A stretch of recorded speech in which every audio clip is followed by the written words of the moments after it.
Welcome to cook with குட்டீஸ். இன்றைக்கி நம்ம பார்க்க போகிறது சில்லி சிக்கன். அதுக்கு நார்மலாக சிக்கன் 65 மசாலா தடவி வறுக்கிற மாதிரி வறுத்து எடுத்துக்குவோம். அதுக்கு நிறைய கருவேப்பிலை கொத்து வேணும். குடமிளகாவை இந்த மாதிரி நீள நீளமாக வெட்டி வச்சுக்கலாம். வெங்காயத்தையும் இந்த மாதிரி நீள நீளமாக வெட்டி வச்சுக்கலாம். அடுத்தது கொத்தமல்லி. இதுதான் நம்மளுக்கு தேவையான பொருள்.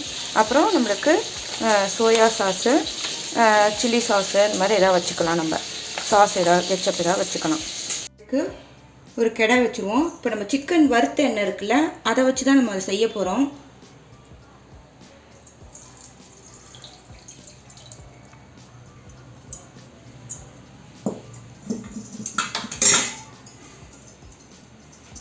எண்ணெய் சூடானோன்னே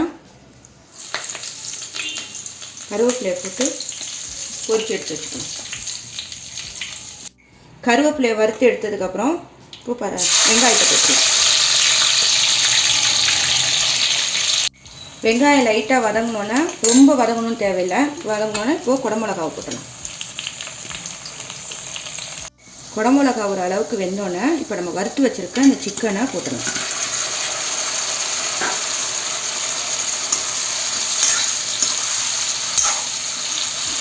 அடுத்தது சோயா சாஸு ஒரு சின்ன குழிக்கரண்டி அளவு ஊற்றிக்கலாம்.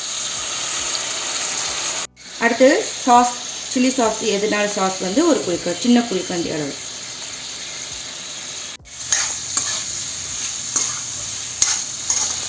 இதை நல்லா பரட்டிக்குவோம்.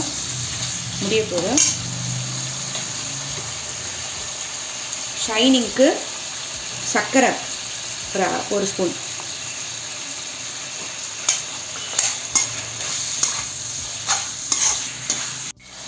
அவ்வளோதான். நம்ம கொத்தமல்லி போட்டு வறுத்து வச்சுருக்க கருவேப்பிலையும் மேலே வச்சு முடிச்சிடணும்.